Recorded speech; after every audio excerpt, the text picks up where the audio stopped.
बिस्मिल्लाहिर्रहमानिर्रहीम। अस्सलाम वालेकुम जी स्टूडेंट्स। तो नेक्स्ट टॉपिक है 7.6 एक्सरसाइज है आपकी कैलकुलस में, और वो है जी आर्क लेंथ का। आर्क लेंथ क्या है? आर्क लेंथ ये है कि फॉर एग्ज़ाम्पल आपके पास एक फ़ंक्शन है, मिसाल के तौर पे f(x), और आपको मैं कहती हूँ कि आप इस फंक्शन को स्केच जाके करें, मतलब किसी भी, ज़ाहिर है जब आप उस फंक्शन को स्केच करेंगे तो कुछ ना कुछ शेप बनेगी, ठीक है। जो भी शेप बनती है, आप फॉर एग्ज़ाम्पल सर्कल बनता है, फॉर एग्ज़ाम्पल पैराबोला बनता है, हाइपरबोला बनता है, या कोई भी एक आर्म कर्व बनता है। फॉर एग्ज़ाम्पल ये आपने फंक्शन को स्केच किया और ये आपके पास शेप बनी कर्व की। इस कर्व में एक छोटी सी आर्क सेलेक्ट कर लें, पोर्शन सेलेक्ट कर लें। जैसे यहाँ से यहाँ तक का आपने पोर्शन सेलेक्ट कर लिया। This is not the straight line, this is the curved. ये आपके जो टोटल कर्व बना है उस कर्व का एक छोटा सा पोर्शन है, तो दिस इज़ द आर्क, ठीक है। तो इसकी लेंथ फाइंड करें। दिस इज़, आपने ये पॉइंट सेलेक्ट कर लिया ए, ये पॉइंट सेलेक्ट कर लिया बी, तो ए से बी तक आपको कहा जा रहा है कि इसकी लेंथ बताएं। तो this is not a straight line कि मैं फुट्टा पकड़ूँ और इसकी मैयर करना शुरू कर दूँ। इसकी लेंथ मैयर करने का स्पेसिफिक तरीका होता है, बिकॉज ये स्ट्रेट लाइन नहीं होती है, ये कर्व्ड थोड़ी सी आर्क होती है। तो आपने arc just like for example अगर आपका ये सर्कल है तो सर्कल की कोई आर्क यहाँ से लेकर ए पॉइंट से लेकर बी पॉइंट तक आप इसकी आर्क लेंथ कंसिडर कर लें। इतनी सी लेंथ कंसिडर कर लें, इतनी छोटी सी आर्क। इस आर्क का अगर मैं आपको कहूँ कि लेंथ इतनी है तो वो मैयर करके बताएं, ठीक है। तो मैयर करना, आर्क लेंथ मैयर करने के सबसे पहले तो आप फॉर्मूले हैं, डेफिनेट नो डाउट इसके फॉर्मूले हैं। इसके फॉर्मूले पे जाने से पहले इस एक बात को पहले आप क्लियर कर लें कि फॉर्मूले आपको तब समझ आएंगे जब आपको ये पता होगा कि 3 तरह की कैटेगरीज़ हैं, 3 तरह के फॉर्मूले हैं, लेकिन depend upon the situation, depend upon the equation of the curve. देखिए इसमें मैंने यहाँ पे 3 तरह से इसे कैटेगराइज़ किया, केस 1, केस 2 एंड केस 3। सबसे पहले मैं क्लियर बता दूँ, आपने सबसे पहले ये देखनी है कि जो फंक्शन की इक्वेशन आपको दी हुई है वो किस फॉर्मेट में दी हुई है। अगर तो वो आपको रेक्टेंगुलर सिस्टम, जिसे हम कार्टेशियन कोऑर्डिनेट सिस्टम कहते हैं, उसमें आपको कर्व की इक्वेशन दी हुई है, तो फिर जब आप उसकी आर्क लेंथ फाइंड करेंगी, आर्क लेंथ को एस से रिप्रेजेंट किया जाता है। कर्व की आर्क की लेंथ को एस से आपने रिप्रेजेंट करना है। अच्छा, अब आपने क्या करना है, एस से रिप्रेजेंट करना है। और एस का फॉर्मूला क्या है? जब आपकी कर्व की इक्वेशन रेक्टेंगुलर सिस्टम में होगी तो फिर आर्क लेंथ का फॉर्मूला ये है, दैट इज़ द इंटीग्रेशन, और ये डेफिनेट इंटीग्रल है, लिमिट है जी ए से बी, और अदर है स्क्वायर रूट। आपके पास स्क्वायर रूट पे है 1 plus d y over d x. D y over d x क्या है? जो आपका एफ ऑफ एक्स फंक्शन है, that is equals to y. आपने इस फंक्शन का डेरिवेटिव लेके विद रिस्पेक्ट टू एक्स यहाँ उसका होल स्क्वायर करना है, और बाहर आपने ये जो इंटीग्रेशन करनी है वो with respect two variable x करनी है।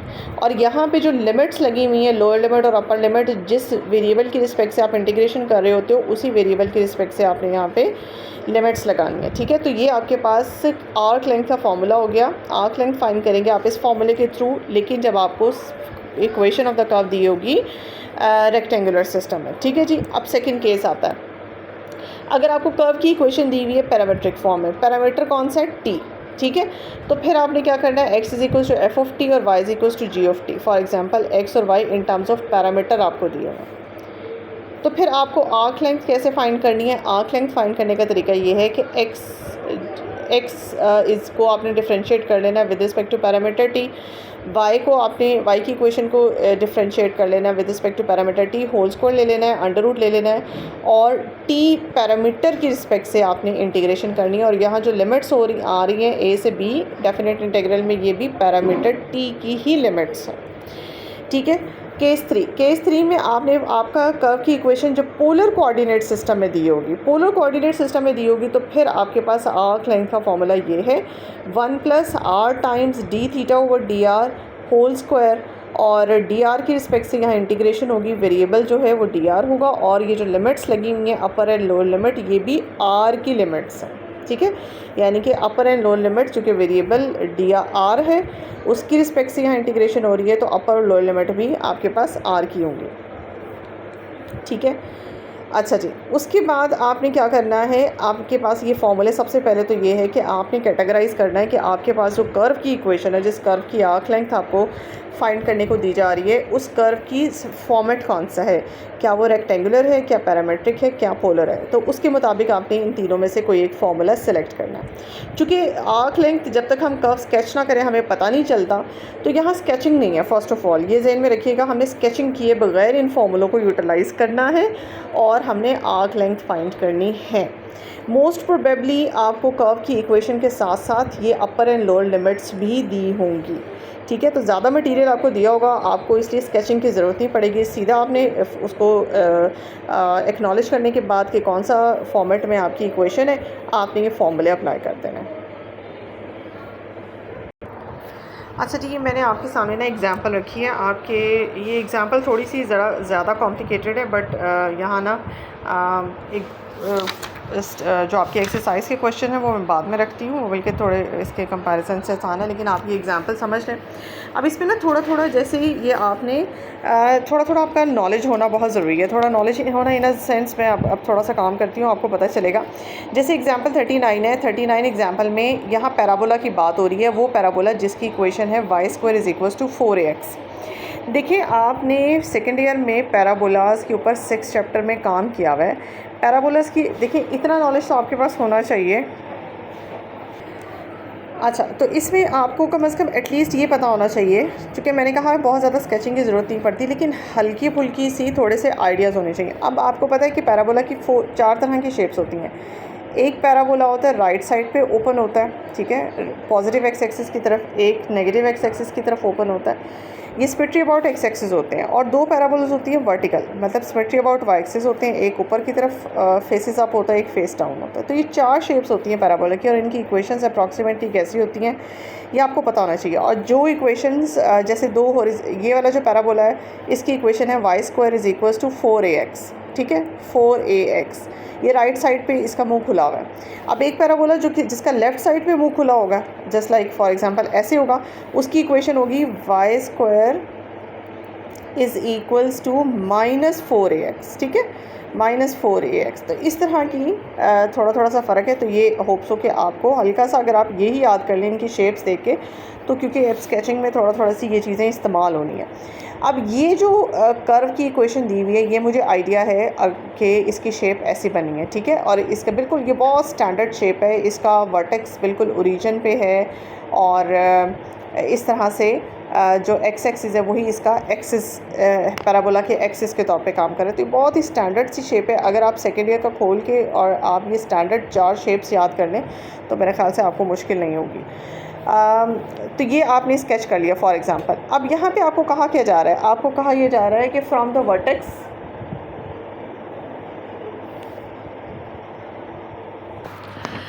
तो इसमें यह है कि आपसे डिमांड क्या किया जा रहा है। आपसे कहा जा रहा है, ठहरे, ये देखिए, आपसे कहा जा रहा है कि आपने आर्क लेंथ फाइंड करनी है from the vertex to the extremity of the latest rectum. देखिए ये आप नहीं कर सकते सवाल जब तक आपको पैराबोला के बारे में नो हाउ ना हो। अगर आपको यही नहीं पता कि पैराबोला का लेटेस्ट रेक्टम क्या है, पैराबोला का वर्टेक्स क्या होता है, तो फिर तो आप ये क्वेश्चन बिल्कुल भी नहीं कर सकते, ठीक है। तो मैं आपसे एक्सपेक्ट ये करूँगी कि आप सेकेंड ईयर की बुक खोलें, उसके अंदर जो स्टैंडर्ड शेप्स लिखी हुई हैं उसको एक नज़र देख लें कि पैराबोला के वर्टेक्स क्या होता है, लेटेस्ट रेक्टम क्या होता है। इस तरह की मेन बातें अगर आप याद कर लें तो आपको यहाँ पर ये एक्सरसाइज करने में आसानी हो जाएगी, ठीक है।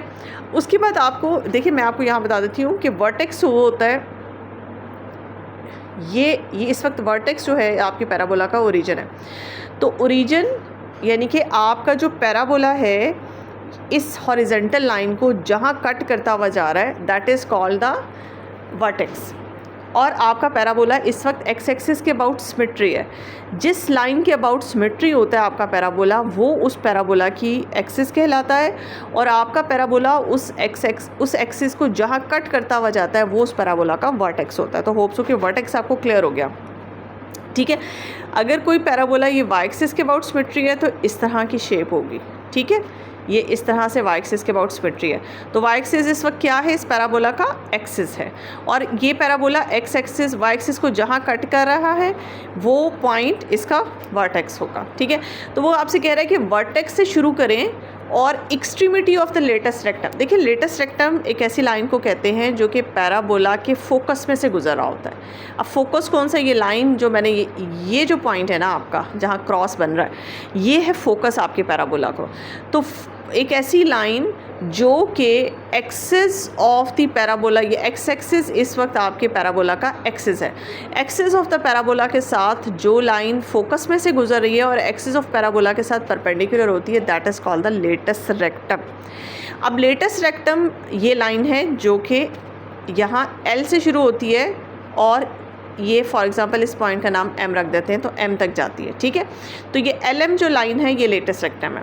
तो लेटेस्ट रेक्टम की एक्सट्रीम पॉइंट्स कौन से हैं, एक एल एक्सट्रीम पॉइंट है और एक एम, नीचे की तरफ एम एक्सट्रीम पॉइंट है, ऊपर की तरफ एल एक्सट्रीम पॉइंट है।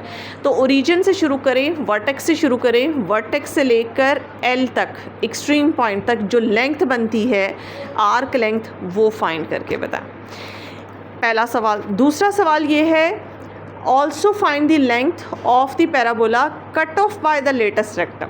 अब लेटेस्ट रेक्टम पैराबोला के जितने हिस्से को कट कर रही है, ये देखें अगर लेटेस्ट रेक्टम को मैं थोड़ा बाहर निकाल के आपको दिखाऊं तो आपका पैराबोला का कितना हिस्सा इसने कट ऑफ कर दिया है, यहाँ से लेकर यहाँ तक, यानी कि यहाँ से लेकर यहाँ तक की जो आर्क लेंथ है ये बताएं।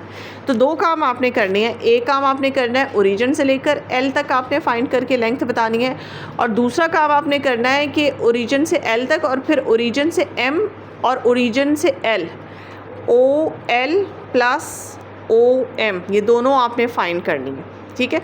तो ये बराबर बनता है एल से एम तक। तो एक आपने ओ एल फाइंड करके बतानी है आर्क लेंथ, और एक आपने एल एम आर्क लेंथ बतानी है। तो ओ एल और ओ एम लेंथ बराबर हैं क्योंकि सिमेट्री है। तो ओ एल जब आप लेंथ फाइंड करेंगे तो इसी को डबल कर लेंगे तो एल एम आ जाएगा, ठीक है। वो तो बाद की बातें हैं, वो कैसे आता है। लेकिन इस वक्त ये जज कर लें कि आपके पास कर्व की इक्वेशन किस सिस्टम में दी हुई है, कार्टेशियन सिस्टम में दी हुई है। तो आपने फार्मूला कौन सा लगाया, ये देखें कार्टेशियन वाला फार्मूला लगा। आपने वाई को डिफ्रेंशिएट कर लिया विद रिस्पेक्ट टू एक्स, उसको डिफ्रेंशिएट करने के बाद स्क्वायर कर लिया, वैल्यू पुट कर दिया एंड सो ऑन ब्ला ब्ला, ये सारा काम तो हो गया। लेकिन अब आती है बात, हमारा प्रॉब्लम आता है लिमिट्स के ऊपर, क्योंकि हमने लिमिट यहाँ लगानी है, वेरिएबल x की लिमिट लगानी है। तो हमें लोअर लिमिट भी दी होनी चाहिए और अपर लिमिट भी दी होनी चाहिए। अब लोअर लिमिट क्या है, यहाँ से बेसिकली देखें, यहाँ से आपने आर्क लेंथ शुरू करनी है ओरिजिन से। तो ओरिजिन पे एक्स एक्सिस क्या है, ओरिजिन पे एक्स और वाई दोनों जीरो होते हैं। तो लोअर लिमिट हमारी क्या बनी जी, ज़ीरो। और मैक्सिमम आप कहाँ तक जा रही हैं, मैक्सिमम हम जा रहे हैं एल तक। एल को अगर मैं हॉरिजॉन्टली देखूँ तो हॉरिजॉन्टली एल की जो लेंथ है, मतलब एल की जो हाइट है, हाइट नहीं बल्कि एल ने एक्स एक्सिस के ऊपर कितना डिस्टेंस कवर किया हुआ है, तो एल ने एक्स एक्सिस के ऊपर ए डिस्टेंस कवर किया हुआ है। ये भी आपको कहाँ से पता चलेगा, अगर आप उसकी बेसिक जो है स्टैंडर्ड पैराबोलास को आप पढ़ लें कि उसकी लेंथ का फॉर्मूला, उसकी लेटेस्ट रेक्टम की लेंथ कितनी होती है, फोकस के कोऑर्डिनेट्स क्या होते हैं, ये सारा कुछ अगर आप पढ़ लें तो आपको वहाँ से पता चल जाएगा कि ओरिजिन से लेकर ये फोकस तक की जो लेंथ है वो आपके वो that is called the x axis पे जो लेंथ है वो ए है।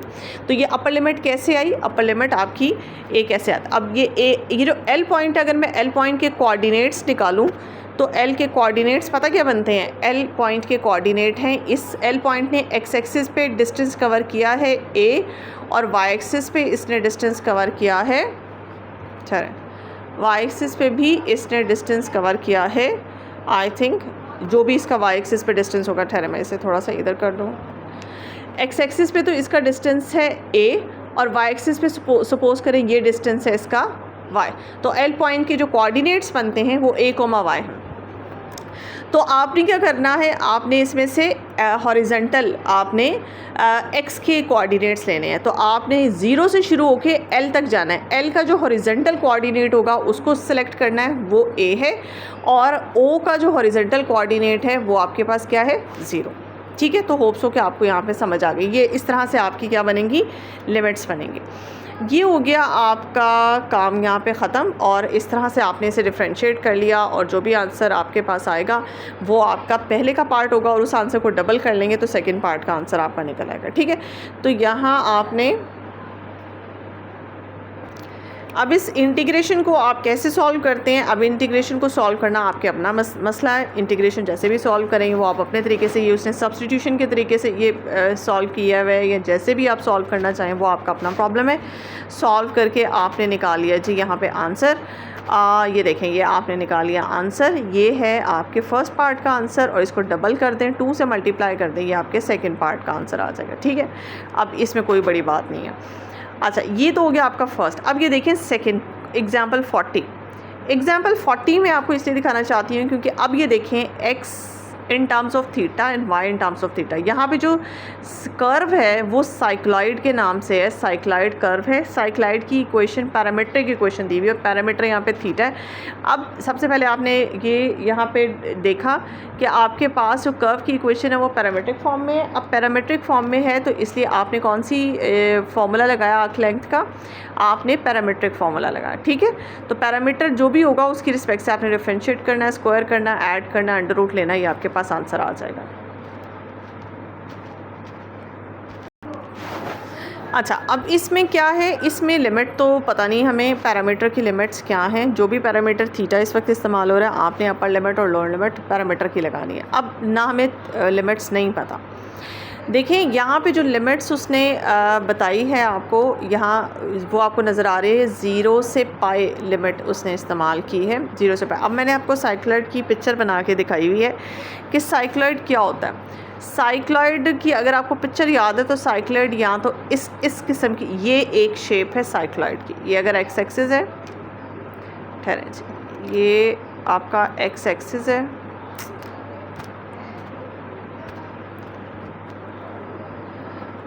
ये एक्स एक्सिस है। तो आप इस कॉर्नर से शुरू करते हो, ठीक है, और इस कॉर्नर पे आते हो तो ये आपका जो हाफ सर्कल बनता है ना, this is called the cycloid, shape of the cycloid. तो ये क्या इसकी लिमिट बनती है? अगर आप यहाँ इस तरह से रखो तो 0 से पाई तक आपने कितना एंगल कवर किया?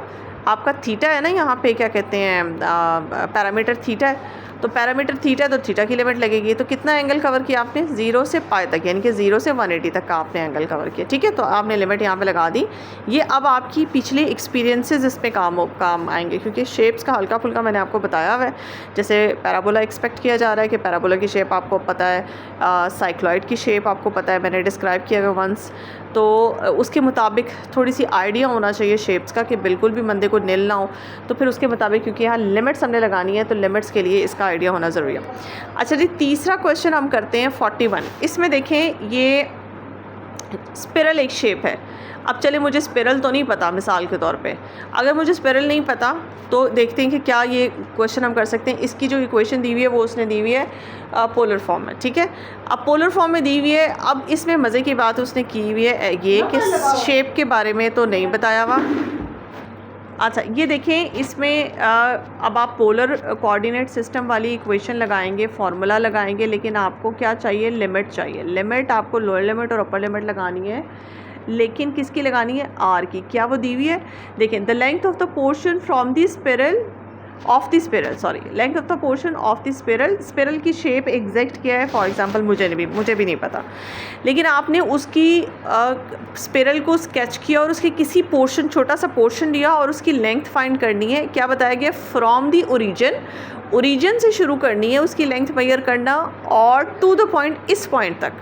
अब अगर आप इसको गौर करें तो उसने आपको बता दी है, लिमिट बता दी है। ओरिजिन के कोऑर्डिनेट क्या होते हैं? ओरिजिन के कोऑर्डिनेट होते हैं जी 0 0। आपने ओरिजिन से शुरू करनी है, लेंथ मेजर करना, और कहाँ तक पहुँचना है? इस पॉइंट तक पहुँचना है। इस पॉइंट का नाम रख लेते हैं P। इसके कोऑर्डिनेट्स उसने क्या दिए हुए? R, theta. ठीक है, तो R, थीटा। तो ओरिजिन के कोऑर्डिनेट होते हैं 0 0 और इसके कोऑर्डिनेट है R, थीटा। तो आपको कौन सी, मतलब पहले यहाँ पे पहली चीज़ को हम R मानेंगे और दूसरी चीज़ को हम थीटा मानेंगे। ठीक है, तो आपने क्या किया? आपकी लिमिट क्या बनी? लिमिट बनती है जी यहाँ पे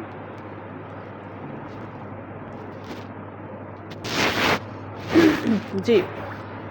तो इसमें आपने क्या करना है? आपने देखें, एक आपका पॉइंट है O, ओरिजिन के कोऑर्डिनेट है 0 0। तो ये आपका R है ओरिजिन का, और ये है थीटा। तो ओरिजिन में R भी 0 होता है और थीटा भी 0 होता है। ठीक है, और दूसरा पॉइंट है P आपका, जिसमें R है और थीटा है। तो हमारा कंसर्न किसके साथ है? हमारा कंसर्न तो आर की लिमिट के साथ है ना। लिमिट में आर के एक पॉइंट लिमिट है आर की। तो जब आपका यहाँ पे आपने करना क्या है कि आपने लिमिट कैसे डिस्कवर की, स्टैंडर्ड इक्वेशन ये है, ठीक है। इसमें लिमिट, इसमें थीटा को एक दफ़ा पुट करें क्योंकि आपने एक अपर लिमिट और लोअर लिमिट फाइंड करनी है। इसमें थीटा को एक दफ़ा 0 पुट करें क्योंकि ओरिजिन पे थीटा 0 होता है, तो आर की वैल्यू निकलती है 1, तो लोअर लिमिट आपकी बनती है 1। और जब सेकंड पॉइंट तक जाना है आपने, दूसरा पॉइंट है पी, उसमें थीटा आपका क्या है? थीटा ही रहेगा, तो फिर आर की लिमिट बनेगी ई की पावर ए थीटा। तो लोअर लिमिट बनती है आर की 1, ठीक है, और अपर लिमिट बनती है ई की पावर ए थीटा, ठीक है। तो इसके साथ आप क्वेश्चन सॉल्व करते हैं तो आपका ये आंसर निकलता है आर्क लेंथ का। तो होप्स हो कि आपको समझ आ गई है। सिर्फ थोड़ा सा मसला ये है, लिमिट का मसला होता है, लिमिट मसला करती है शेप के साथ। शेप आपको पता होनी चाहिए। अब यहाँ पे देखिए कुछ क्वेश्चन ऐसे भी होते हैं जिसमें हमें शेप नहीं पता होती, स्केचिंग की ज़रूरत बिल्कुल भी नहीं पड़ती है, और हम उसकी गिवन जो इन्फॉर्मेशन होती है उसी में से लिमिट डिस्कवर कर लेते हैं, ठीक है जी। तो अब आते हैं एक्सरसाइज 7.6 की तरफ। इसका थोड़ा सा मैं आपको बता दूं। 7.6 में आप ये देखिए, पहला क्वेश्चन है find the arc length of the parabola. अब देखिए पैराबोला बहुत ज़्यादा यूज़ हो रहा है, वही पैराबोला की शेप है जो आपने पीछे एग्जाम्पल में देखी है, cut off by the straight line. ये एक स्ट्रेट लाइन है, ये पैराबोला को कट ऑफ करती है। अब ज़रा मैं आपको हल्का सा इसका वो थोड़ा सा आइडिया दे दूँ। मिसाल के तौर पे आपका पैराबोला जो है जब आपने स्केच किया तो ये मुझे इसकी इक्वेशन से पता चल गया कि ये हॉरिजॉन्टल शेप ये है, ठीक है, और ये लाइन है, इस लाइन ने कट करना। तो लाइन कैसी है, थोड़ा सा अगर आप थोड़ा सा आप आइडिया लेना चाहते हैं कि ये लाइन, क्योंकि लाइन किसी भी डायरेक्शन में हो सकती है। अब इसको जब मैं सीधा करती हूँ तो ये बनती है 3y = 8x है ना, ठीक है। तो आप यहाँ से y की वैल्यू अगर निकालते हैं तो आपके पास बनता है 8/3 टाइम्स x, ठीक है।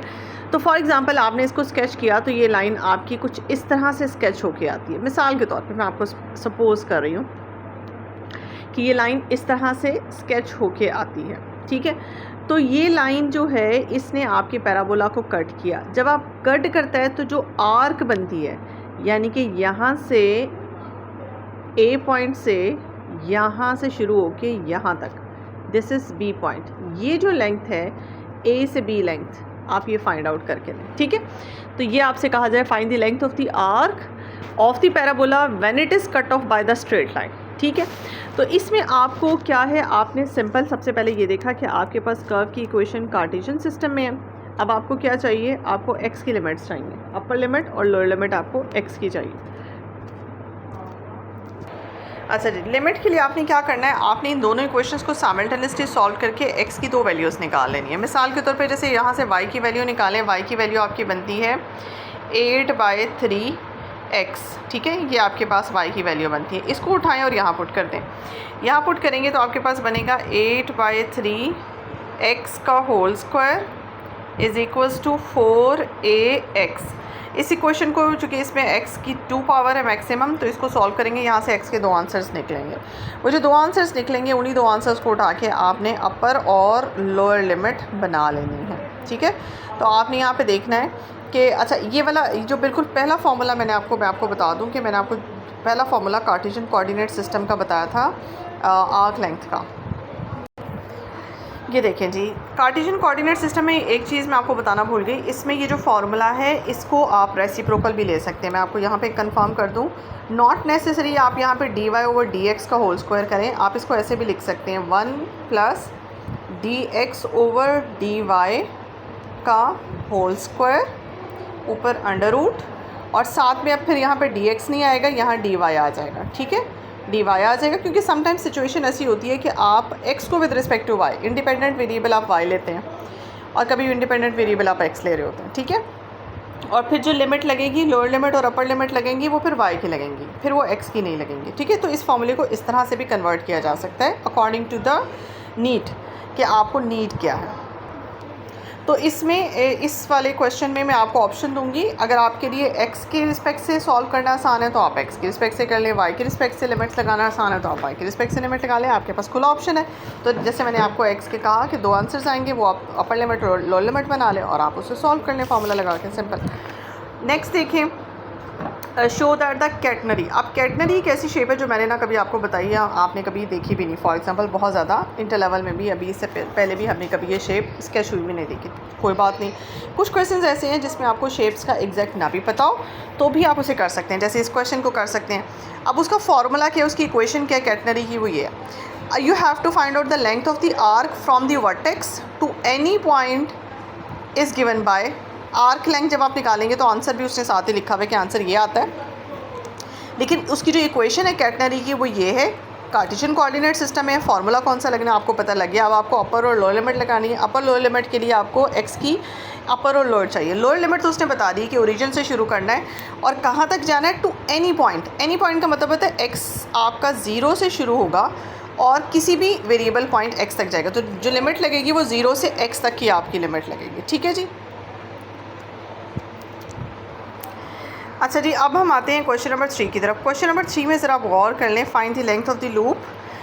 लूप की लेंथ फाइंड करें ऑफ द कर्व। अब ये कर्व की असल शेप क्या, चूँकि मैंने स्केच तो यहाँ पे किया नहीं, मुझे नहीं पता कि इसकी शेप क्या होगी, लेकिन इसमें उसने चूँकि वर्ड इस्तेमाल किया लूप का, तो इसमें कोई एक लूप बन रहा होगा। आपने 6.5 में भी स्केचिंग की थी तो लूप्स बनते थे ना। फॉर एग्जांपल ऐसा कोई लूप बन रहा है, तो हो सकता है कि इस कर्व में ऐसा कोई लूप बन रहा हो। वो जो लूप है मतलब फॉर एग्जांपल इस तरह करके मैं जस्ट लाइक इसको स्केच करूँ, तो कोई एक इस तरह करके सपोज़ कर लें, मैं आपको समझाने के लिए कह रही हूँ। सपोज़ करें कि इस क्वेश्चन को आपने स्केच किया तो ये इस किस्म की शेप आपके पास आ जाती है। ठीक है, तो इसमें जो ये लूप बनता है ना यहाँ से यहाँ तक, इस लूप की ये एक आर्क लेंथ है, इसकी आप यहाँ से यहाँ तक इस लूप की लेंथ फाइंड करके बताएं। ठीक है, अब ये लूप ऐसा होगा, हॉरिजॉन्टल होगा, वर्टिकल होगा, या एग्जैक्ट किस शेप में होगा, ये तो मैंने आपको एक आइडिया वैसे ही समझाने के लिए बताया। इसमें आपको ये कहा गया है कि आपके एक लूप बन रहा है, उस लूप की लेंथ फाइंड करें। कहाँ से कहाँ तक फाइंड करें, इनिशियल पॉइंट एक्स एक्सिस का क्या होगा और फाइनल पॉइंट क्या होगा, लिमिट नहीं बताई, कुछ भी नहीं बताया। अब इसमें आपका क्या है, चूँकि ये आपने कभी स्केच भी नहीं किया, ये कोई स्टैंडर्ड शेप भी नहीं है, ना पैराबोला है, ना सर्कल है, नथिंग एल्स, तो इसमें काम आएगी आपकी कार्टेशियन कोऑर्डिनेट सिस्टम की स्केचिंग। अगर आपने स्केचिंग की हुई है तो 7.4 की, इसमें मैं आपको कहूँगी कि आपने बहुत ज़्यादा मतलब 7.4 कंप्लीट आपको करने की ज़रूरत नहीं। इसमें आपको थोड़े से पॉइंट्स पता होने चाहिए। मैं कोशिश करूँगी एक आधी वीडियो आपको वो भी अपलोड कर दूँ कि आपका हॉरिजॉन्टल सिस्टम है, जिस तरह से 6.5 हमने की थी, पोलर सिस्टम में स्केचिंग के कुछ रूल्स होते हैं। बिल्कुल इसी तरह से कार्टेशियन सिस्टम में स्केचिंग के कुछ रूल्स होते हैं। जैसे वहाँ पे हम चेक करते हैं कि हम जो कर्व स्केच करेंगे वो सिमेट्री अबाउट एक्स एक्सिस होगा, सिमेट्री अबाउट वाई एक्सिस होगा या नहीं होगा। बिल्कुल इसी तरह से कार्टेशियन सिस्टम में भी चेक करने के तरीके होते हैं, लेकिन वो टेस्ट डिफरेंट होते हैं, पोलर सिस्टम से डिफरेंट टेस्ट होते हैं। ये मेरी बात मेरे ख्याल से सुबह भी हुई थी, तो वो टेस्ट भी मैं आपको ना वहाँ पे सीधा जो टेस्ट हैं वो भी मैं आपको निकाल के सामने रख दूँगी ताकि आपको पता चल जाए।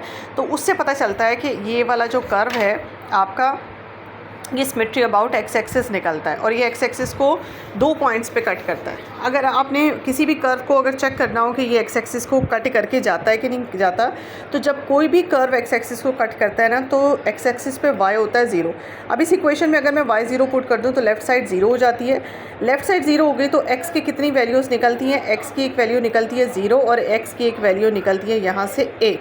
तो इसका मतलब है कि ये कर्व जो है एक्स एक्सिस को 0 और a पॉइंट पे कट कर रहा है। ठीक है, फर्स्ट ऑफ ऑल तो ये सिमेट्री अबाउट एक्स एक्सिस है, ये loop symmetry about x axis है, यानी कि मिसाल के तौर पे ये आपका वाई एक्सिस है, ये आपका एक्स एक्सिस है, तो ये एक्स एक्सिस के अबाउट सिमेट्री है। जितना एक्स एक्सिस के नीचे बन रहा है उसी तरह ये लूप एक्स एक्सिस के ऊपर बन रहा है। ठीक है, हो सकता है मे बी पॉसिबल कि ऐसी शेप बन रही हो। और एक्स एक्सिस को कहाँ कहाँ कट करता है, जो मैंने निकाले हैं वो पॉइंट निकाले हैं, 0 पे कट करता है यानी कि ओरिजिन पे कट करता है, और एक्स जहाँ पे 0 है और और एक्स जहाँ पे a है।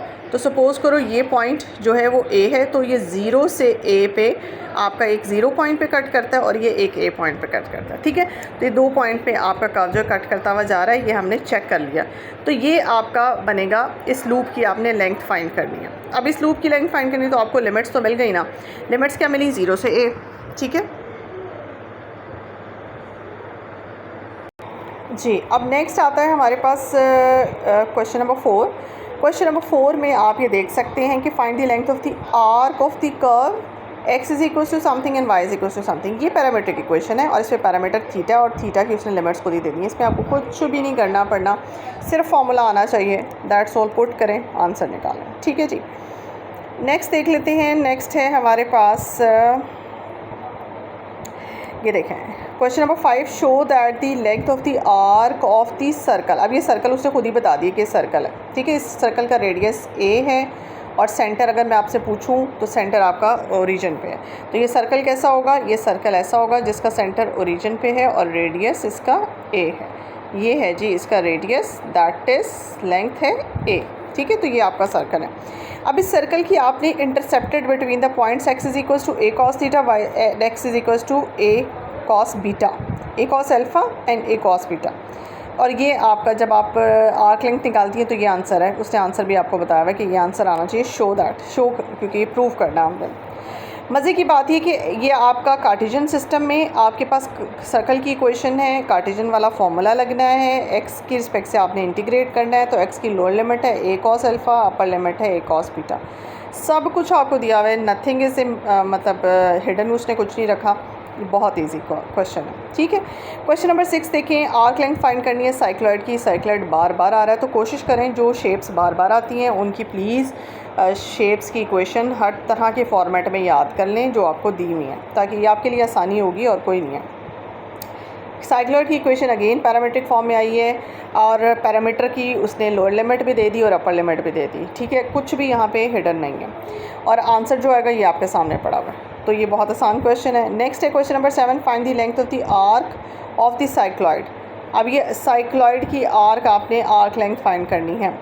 ऊपर भी साइक्लॉइड था, नीचे भी साइक्लॉइड ही है, लेकिन थोड़ी सी इक्वेशन में फ़र्क है। ये देखें, x is equal to a theta plus sine theta, यहाँ थीटा माइनस साइन थीटा, और यहाँ 1 माइनस कॉस थीटा और यहाँ भी 1 माइनस कॉस थीटा, ठीक है। तो दोनों में इक्वेशन में थोड़ा सा फ़र्क है। आर्क लेंथ आपने फाइंड करनी है साइक्लॉइड की, लेकिन इस केस में उसने आपको साइक्लॉइड की पैरामीट्रिक लिमिट्स नहीं दी हैं। अच्छा, इसमें उसने आपको लिमिट तो नहीं दी हुई है, लेकिन उसने एक हिंट छोड़ दिया यहाँ पे। देखिए, अगर आप क्वेश्चन नंबर 6 देखें तो उसने कहा था show that the length of the arc of the cycloid. आपने आर्क ऑफ द साइक्लॉइड की लेंथ फाइंड करनी है, length of the arc of the cycloid from theta this to theta this. उसने खुद बताया था यहाँ से यहाँ तक जो आर्क बनती है उसकी लेंथ फाइंड करनी है। लेकिन इसमें 7 में वो आपको ये बता रहा है कि यहाँ पे उसने खुद कह दिया 1 आर्क, वहाँ पे कहा था आर्क की लेंथ फाइंड करनी है और लिमिट दे दी थी, तो इसलिए मैंने गौर नहीं किया और मैंने कोई उस पर ज़्यादा हमने दिमाग नहीं लगा। लेकिन यहाँ चूँकि लिमिट्स नहीं दी तो मुझे इसी में से कहीं ना कहीं ढूंढ के लिमिट्स निकालनी है। जब वो कहते हैं ना 1 आर्क, देखिए साइक्लॉइड मैंने आपको पहले भी बताया था, साइक्लॉइड ऐसा होता है, हाफ सर्कल होता है और ये 0 से पाई तक नॉर्मली इसकी लिमिट्स होती हैं। तो जब आपकी साइक्लॉइड की 1 आर्क कंप्लीट होती है ना तो आपका हाफ सर्कल बनता है और हाफ सर्कल में एंगल जो होता है वो थीटा की जो वेरिएशन है वो 0 से 180 तक जाती है। तो थीटा ही यहाँ पे पैरामीटर है, तो थीटा की आपने लगानी है यहाँ पे लिमिट। तो लिमिट लगाएंगे 0 से पाई, ठीक है। तो इसके अंदर ही, इसकी इन्फॉर्मेशन के अंदर ही लिमिट्स छुपी होती हैं। क्वेश्चन नंबर 7 भी हो गया। अच्छा जी, ये जो है ये मैं आपको हल्का सा बता दूं। अब ये कुछ शेप ऐसी है जो इससे पहले आपने पढ़ी नहीं हुई, या इससे पहले भी मेरे ख्याल से पीछे भी किसी एक्सरसाइज में इसका जिक्र नहीं है। तो ये एस्ट्रॉइड की इक्वेशन है। हो सकता है इस वक्त मुझे नहीं नज़र आ रही, हो सकता है इसका जिक्र इससे पहले कहीं हुआ हो। तो ये इक्वेशन एस्ट्रॉइड की होती है। अब एस्ट्रॉइड होता कैसे है, ये स्टैंडर्ड शेप मैं आपको बता देती हूँ। ये है आपका वाई एक्सिस, ये है एक्स एक्सिस। तो इस तरह से ऐसे ऐसे और ऐसे, ठीक है जी। तो ये शेप है आपके पास एस्ट्रॉइड की। और इसमें एक और चीज़ मैं आपको बताऊं। अच्छा, तो इसमें एक चीज़ मैं आपको बताऊं, वो ये होता है जी स्टैंडर्ड ओरिजिन, ठीक है। ओरिजिन से लेकर ये जो एक्सट्रीम ये लेंथ है ये ए होती है यहाँ तक, ठीक है। और यहाँ से यहाँ तक लेंथ भी ए है, ये भी ए है, ये भी ए है, ये भी ए है और ये भी ए है, ठीक है। तो अगर इन पॉइंट्स के कोऑर्डिनेट्स आपने फाइंड करना है तो यहाँ इसके कोऑर्डिनेट होंगे a comma minus A comma minus A comma, इस पॉइंट के कोऑर्डिनेट होंगे माइनस ए कॉमा 0, इसके होंगे a कॉमा 0, इसके होंगे 0 कॉमा ए, इसके होंगे 0, ठीक है। तो ये शेप होती है एस्ट्रॉइड की। तो होप्स हो कि आपको समझ आ गई हो। मैं आपको इसकी ना स्क्रीनशॉट शेयर करती हूँ जी। तो ये है जी एस्ट्रॉइड की शेप। ये शेप होती है। तो इसको आप ज़हन में रख लें। इसकी इक्वेशन क्या होती है? अगर इसकी इक्वेशन राइट हैंड साइड पे x की पावर 2/3, y की पावर 2/3 और a की पावर 2/3 है राइट साइड पे, तो यहाँ से ओरिजिन से लेकर यहाँ तक की जो लेंथ है वो फिर a होगी। ये भी a है, ये भी a है, ये भी a है। तो जो a की जगह जो भी नंबर होगा वही यहाँ पे ओरिजिन से लेकर यहाँ तक की लेंथ होगी। तो होप्स हो कि आपको शेप समझ आ गई है, ठीक है। तो एस्ट्रॉइड की शेप अगर आपको समझ आ गई है तो आपने क्या करना है, 1 क्वाड्रेंट में। अब अगर मैं इसकी ये देखें 1 क्वाड्रेंट में, 1 क्वाड्रेंट आपका एक क्वाड्रेंट आपने ये देखा कि चारों क्वाड्रेंट में एक जैसी शेप है। जो शेप फर्स्ट क्वाड्रेंट में बनी हुई है वैसी सिमिलर सेकंड में, वैसी सिमिलर थर्ड में, वैसी सिमिलर फोर्थ क्वाड्रेंट में। आप एक क्वाड्रेंट में उसने आपको कहा है तो एक क्वाड्रेंट में आपकी एक्स की लिमिट बनती है, एक्स यहाँ पे 0 से a पे शुरू होता है। मतलब आप ये देखें कि आपकी चूँकि आपने एक्स की लिमिट लगानी है ना, तो आपकी एक्स है यहाँ पे आपका एक्स है a और यहाँ पे आपका एक्स क्या है 0। तो मतलब या मिसाल के तौर पे यहाँ से शुरू करें और यहाँ तक आप आएँ तो आपके पास लिमिट बनती है 0 से a। तो 0 से a मैं बार बार कह रही हूँ, आपकी लिमिट बनती है 0 से π/2। एक्स एक्सिस जो है मतलब आपका यहाँ पे आपने लिमिट लगानी है 0 से π/2 की। तो अगर तो आपके पास पैरामीट्रिक फॉर्म में होता तो फिर तो पैरामीटर आपका बनता थीटा, मिसाल के तौर पे वो आप 0 से π/2 लगाते। लेकिन आपके पास यहाँ पे कार्टेशियन सिस्टम में है। ये जो एस्ट्रॉइड की इक्वेशन है ना, ये कार्टेशियन सिस्टम है।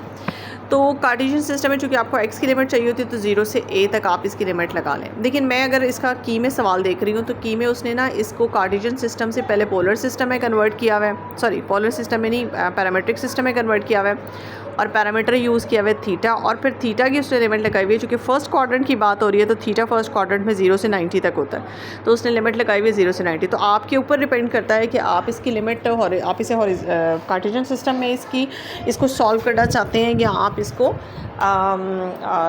पैरामीट्रिक फॉर्म में सॉल्व करना चाहते हैं। किस फॉर्म में सॉल्व करना चाहते हैं उस फॉर्मेट में सॉल्व करें और फिर उसके मुताबिक आप इसकी ना लिमिट्स लगा लें।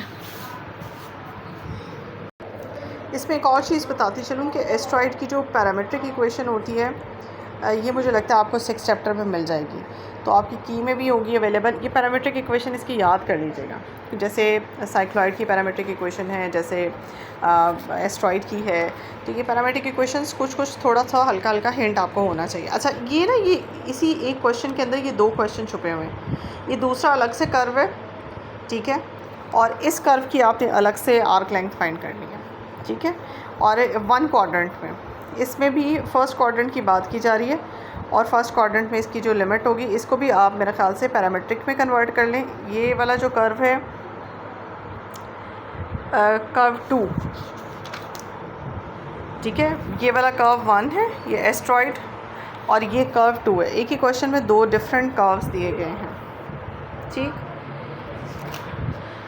और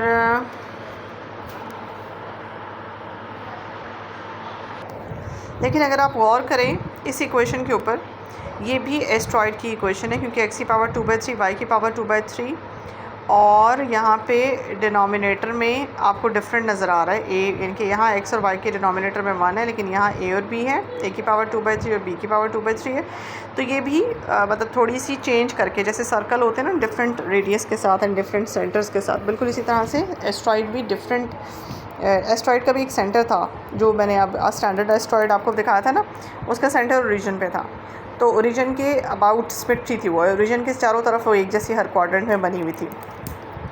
तो इसका थोड़े से बेसिक चीज़ में यानी कि सेंटर डिफरेंट हो सकता है। ज़रूरी नहीं कि ये ओरिजिन पे हो, ये किसी और पे सेंटर कर सकती है। तो है ये भी एस्ट्रॉइड ही, एस्ट्रॉइड की डिफरेंट फॉर्म, ठीक है। तो ये भी एस्ट्रॉइड है, इसकी भी पैरामीट्रिक फॉर्म वही होगी जो इस एस्ट्रॉइड की पैरामीट्रिक फॉर्म है। तो मैंने अगर की में इस क्वेश्चन को देखा तो दोनों को उसने पहले पैरामीट्रिक फॉर्म में कन्वर्ट किया और पैरामीट्रिक फॉर्म में कन्वर्ट करने के बाद उसने इस क्वेश्चन को सॉल्व किया है। क्योंकि यहाँ पे पैरामीट्रिक फॉर्म में कन्वर्ट करने की एक बड़ी वजह ये हो सकती है ख़ास तौर पे इस वाले क्वेश्चन को, कि इसमें जो लिमिट्स हैं वो पैरामीटर की फ़र्स्ट क्वाड्रेंट में अगर पैरामीटर आप थीटा यूज़ करते हैं तो थीटा फर्स्ट क्वाड्रेंट में 0 से 90 होता है, तो लिमिट्स हमें बड़े आराम से मिल जाती हैं, लिमिट्स का रोला नहीं पड़ता। ठीक है, तो इसलिए अगर आप इन दोनों क्वेश्चंस को पैरामीट्रिक फॉर्म में कन्वर्ट करके करते हैं तो लिमिट्स आपको प्रॉब्लम नहीं करती हैं। अदरवाइज़ इस क्वेश्चन की जो स्टैंडर्ड शेप है वो मैंने आपको दिखा भी दी, उसके मुताबिक उसकी लिमिट्स कार्टेशियन में भी हमें मिल जाती हैं, पैरामीट्रिक में भी मिल जाती हैं। और लेकिन इसको ख़ास तौर पे मैं आपको सजेस्ट करूँगी कि पैरामीट्रिक में कन्वर्ट करके ही कीजिएगा, क्योंकि ये स्टैंडर्ड शेप नहीं है एस्ट्रॉइड की, और इसमें हमें कार्टेशियन सिस्टम में मुझे फ़िलहाल अगर इसकी लिमिट नहीं पता तो मैं इसको पैरामीट्रिक में कन्वर्ट करके तो 0 से 90 की फर्स्ट क्वाड्रेंट में लिमिट्स कर लूँगी।